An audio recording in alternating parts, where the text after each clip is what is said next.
এখানে আমি বাঁশপাতা শুটকি রান্না করব, আর তার জন্য আমি একটু হালকা উষ্ণ গরম পানিতে বাঁশপাতা মাছটি ভিজিয়ে রেখেছি। এটা পরিষ্কার করে নিব।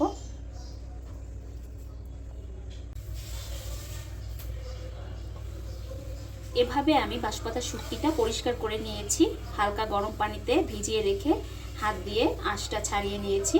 এভাবে আপনারা যদি আঁশটা ছাড়িয়ে নেন তাহলে শুটকিটা ভালো পরিষ্কার হবে, কারণ এতে কিন্তু প্রচুর আঁশ থাকে। এটা গরম পানিতে দিলে পরে আঁশটা ছেড়ে যায় এবং নখের সাহায্যে এটা উঠায় ফেললে একদম। এভাবে আমি বাঁশপাতার শুটকিগুলো গরম পানিতে, হালকা গরম পানিতে ভিজিয়ে নখের সাহায্যে আঁশগুলো ছাড়িয়ে পরিষ্কার করে নিয়েছি। দেখুন কতটা পরিষ্কার হয়েছে। আর এরপরে আমি শুটকিগুলো কেটে নিব। পেঁয়াজ এবং রসুন বড় বড় করে কেটে নিয়েছি। এখানে কিন্তু বেশ পরিমাণের, একদম শুটকিটা কিন্তু রসুন এবং পেঁয়াজের একটা মাখা মাখা হবে।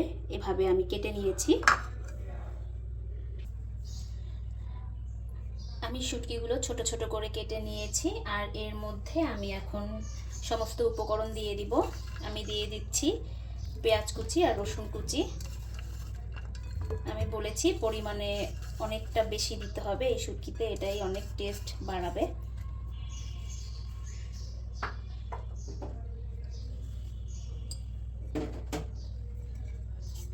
এরপরে আমি পরিমাণ মতো লবণ দিয়ে নিচ্ছি।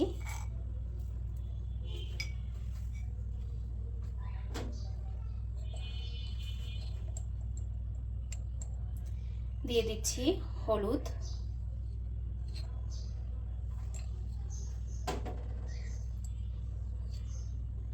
জিরা,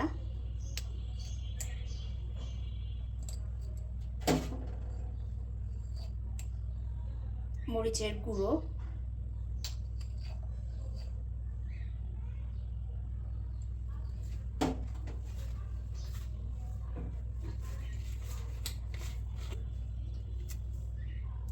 সয়াবিন তেল,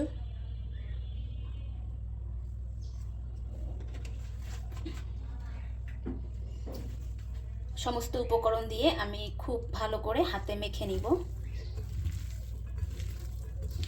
খুব ভালো করে হাতে মেখে নিতে হবে। আপনি যত ভালো করে মাখাবেন এর টেস্টটা তত বেশি পাবেন।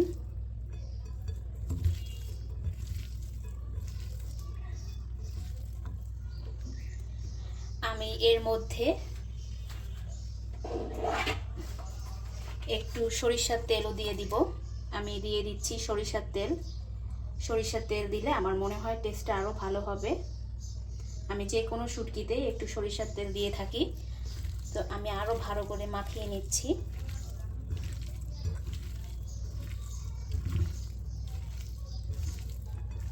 মাখানো শেষ হয়ে গেলে আমি এটা কিছুক্ষণ রেস্টে রাখবো। আপনাদের হাতে যদি সময় না থাকে তাহলে রেস্টে না রাখলেও কোনো সমস্যা হবে না। এখন আমি কড়াইটা গরম করে সেই মাখানো শুটকিটি কড়াইতে দিয়ে দিব। যেহেতু এখানে সমস্ত উপকরণ মেশানো রয়েছে, আমার আর কিছু দিতে হবে না। আমি এটা ঢেকে দিব।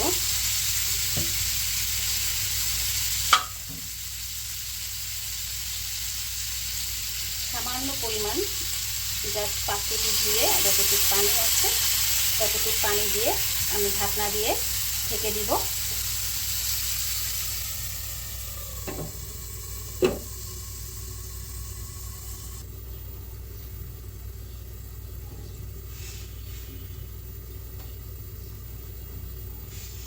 মাঝে মাঝে আমি ঢাকনাটা খুলে একটু নেড়ে দিব।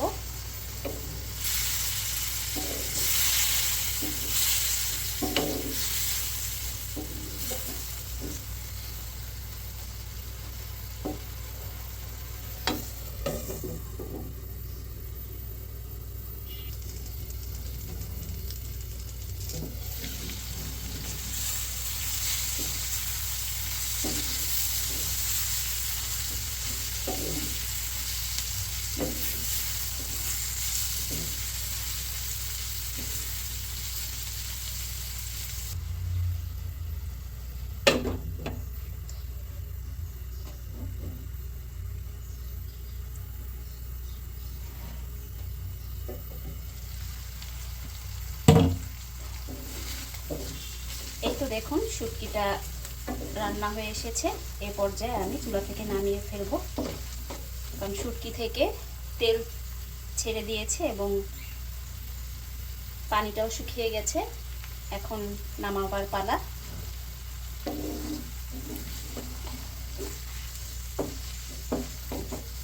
শুটকিটা নামিয়ে নিচ্ছি। এই শুটকিটা গরম ভাত দিয়ে খেতে অনেক মজা লাগবে। অবশ্যই আপনারাও বাসায় ট্রাই করে দেখবেন, আর আমাকে অবশ্যই কমেন্টস করে জানাবেন যে এই রান্নাটা এইভাবে আপনাদের কেমন লেগেছে। এই বাঁশপাতা শুটকি বিভিন্নভাবে খাওয়া যায়, তো আমি এভাবে রান্না করে আপনাদের সঙ্গে শেয়ার করলাম। তো আমার শুটকি রেডি হয়ে গেছে। এভাবে আপনারা অবশ্যই বাসায় বাঁশপাতা শুটকি রান্না করে খাবেন এবং আমাকে অবশ্যই কমেন্টস করে জানাবেন রান্নাটা আপনাদের কেমন লেগেছে। সবাই ভালো থাকবেন, সুস্থ থাকবেন এই কামনা করছি। ধন্যবাদ।